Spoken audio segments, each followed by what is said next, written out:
You know something's wrong when Shannon Sharpe, the man who's seen it all, played through it all, and talked about every NFL mess under the sun, leans back in his chair, smirks, and drops a line that sends sports radio into DEFCON mode. If Sheduer Sanders had started that game instead of Joe Flacco, the Browns would have won. Easy. Phew. Now let's be real. You don't just say that lightly. You don't throw that grenade unless you're ready for the smoke. But Sharpe didn't flinch. If you're into the real story and all the messy twists they don't show on highlight reels, go ahead and subscribe. And if you're sticking around to see how this Browns QB chaos plays out, you should definitely be subscribed. And neither did Chad Okocinco Johnson, who sat there nodding like, exactly, UNC. Say it louder. Because someone had to say it. Someone had to finally rip the Band-Aid off and say what the whole league, and honestly, most of us watching at home, we're already thinking, what the hell are the Browns doing? You're telling me Joe Flacco, who's been out of his prime longer than some rookies have been alive, was your answer against a division rival with one of the nastiest defenses in the league breathing down your neck? In 2025? That's the play? It's wild, because the Bengals didn't even dominate. Let's be honest, this wasn't some offensive masterclass. They barely cracked 140 total yards. They looked like they were running through molasses for most of the game. Their offense was sleepy, the crowd was restless, and the only reason they came away with a win? Because the Browns gave it to them. And according to Shannon Sharpe, and yeah, a whole lot of people agreeing online, they handed it over when they chose Joe Flacco over Sheduer Sanders. Let's set the scene.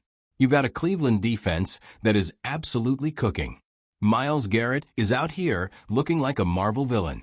The secondary is tight. The linebackers are punching holes in every short yardage play. This is the kind of defense you dream about, violent, fast, and fearless. They did their job. They locked the Bengals down.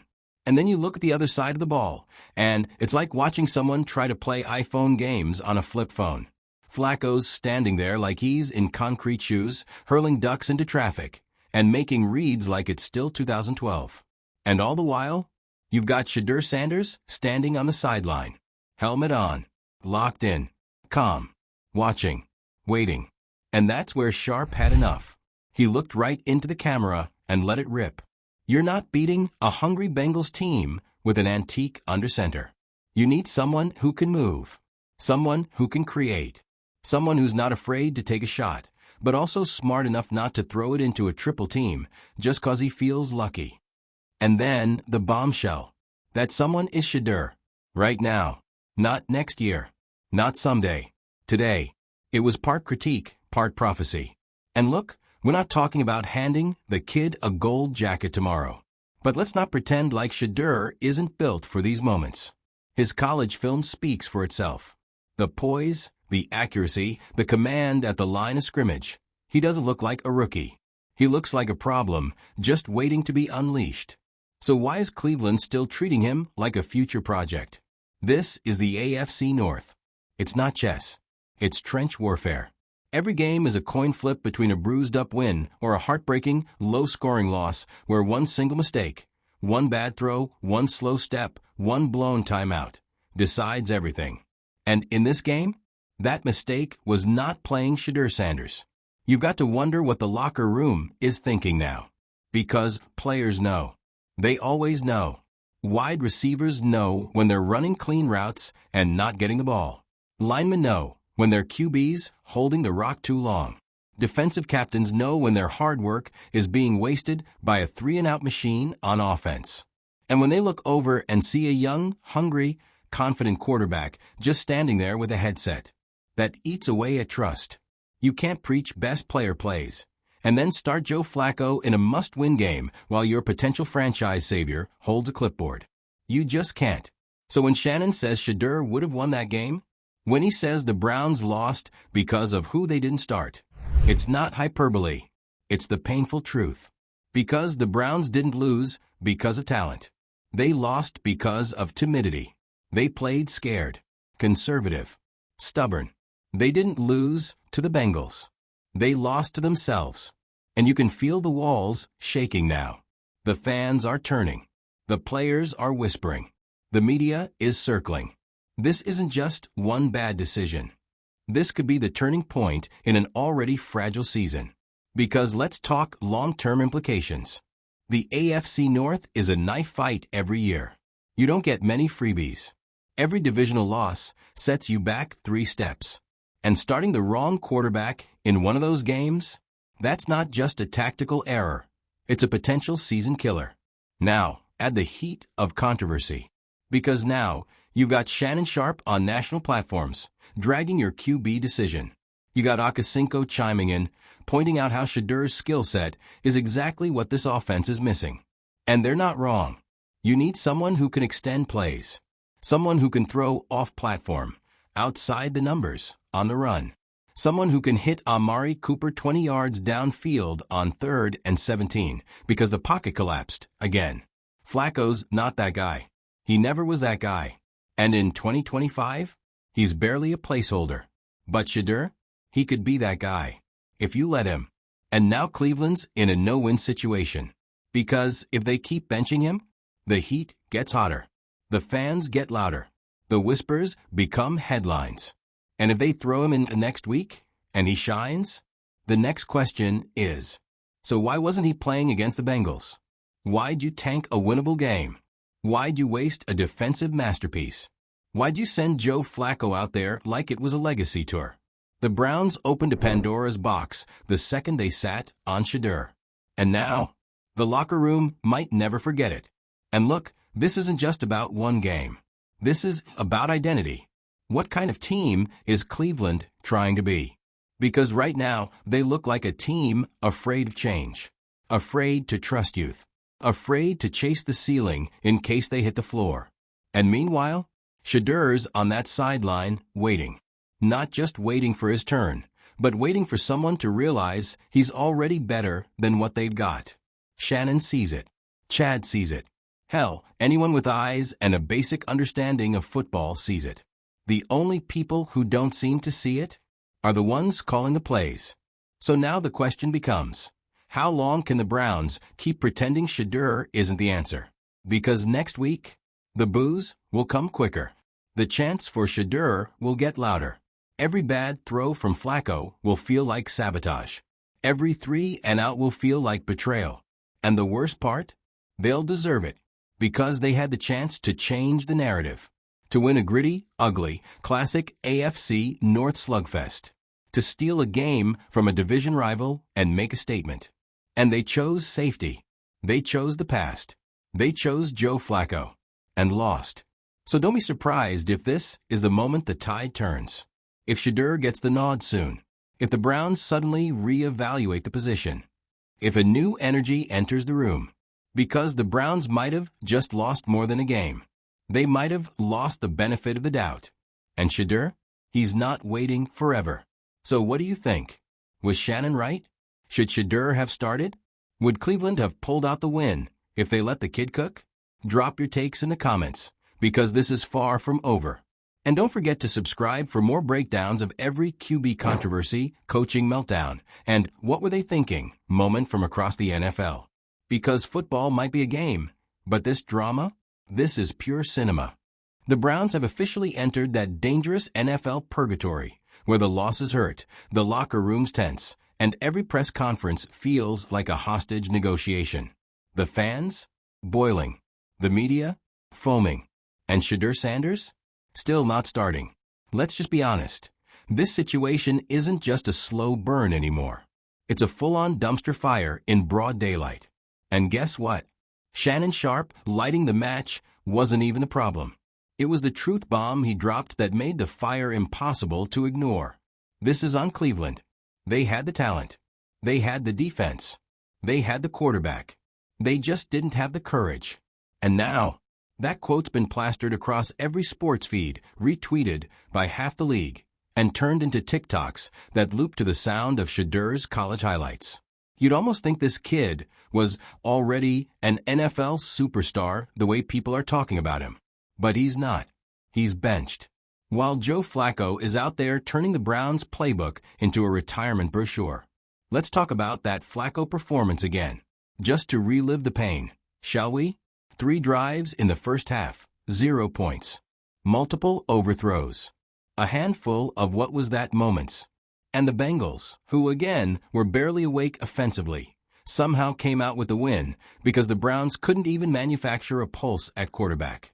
And then there's Sheduer, the guy who has the mobility, the poise, the vision.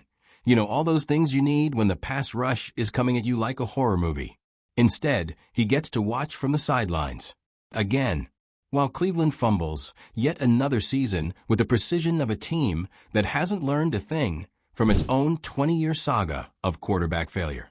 Now let's just take a little walk through the worst-case scenario, shall we? Because let's say the Browns double down. Let's say they roll with FLACCO for one more game, maybe even two, just to be sure. Let's say Stefanski gives another word salad answer about veteran presence and understanding the offense, while avoiding the obvious truth. FLACCO is cooked. What happens when they lose again? What happens when the defense starts showing up to practice with that dead-eyed look like, why are we even doing this if the offense can't move the ball? What happens when reporters stop asking about schemes and start asking about who the team believes in? Because once those questions start flying, it's not just a quarterback controversy anymore. It's a leadership crisis. You think Amari Cooper doesn't have opinions? You think the O-line isn't frustrated? You think the defensive captains don't want to scream, just give us a chance? They're all watching Sheduer in practice. They've seen the tape. They know who can move the chains. And yet here we are, stuck in this twilight zone of dysfunction. Let's be clear, Sheduer Sanders isn't just next up. He's ready now. His command of the pocket, already NFL caliber. His ability to diagnose defenses pre-snap, light years ahead of what most rookies even dream of doing. And his athleticism? Let's just say, Joe Flacco ain't making that scramble on 3rd and 9. But here's the kicker. The Browns aren't just benching a talented rookie. They're sending a message. Whether they mean to or not. They're telling the locker room that experience matters more than upside. That safety matters more than momentum.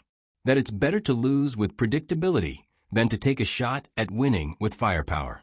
And that's how you lose the soul of a team. You want to know what separates contenders from pretenders in the NFL? It's not just talent. It's conviction. It's the willingness to take risks when the moment demands it. It's pulling the trigger when the season is on the line. It's starting the guy who gives you a chance, not the guy who used to. And right now, Sheduer is that guy. This isn't college anymore. This isn't a rebuild year.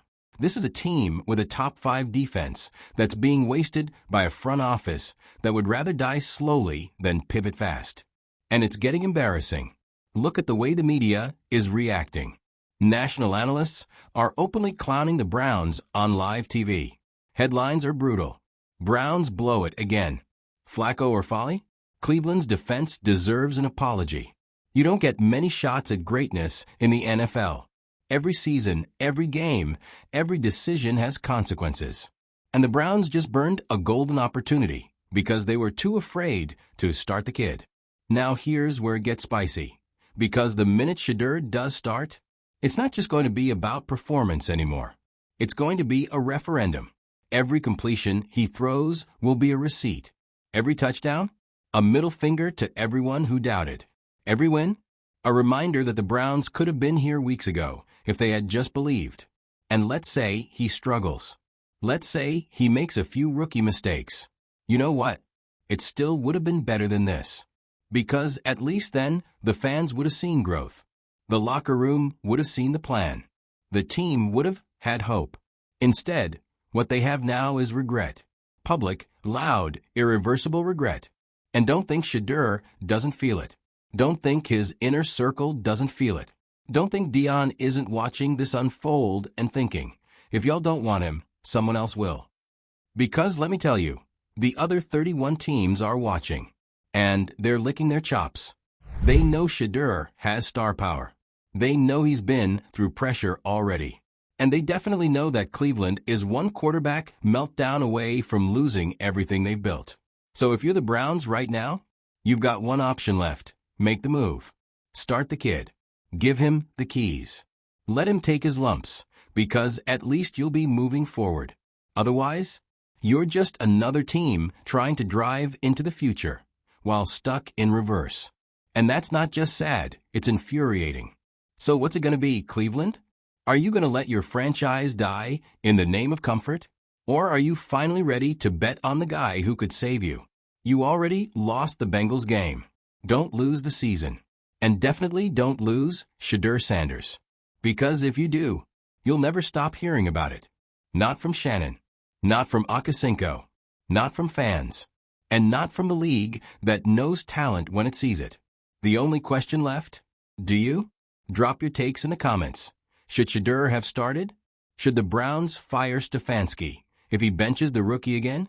Or is this just another chapter in Cleveland's ongoing masterclass in mismanagement?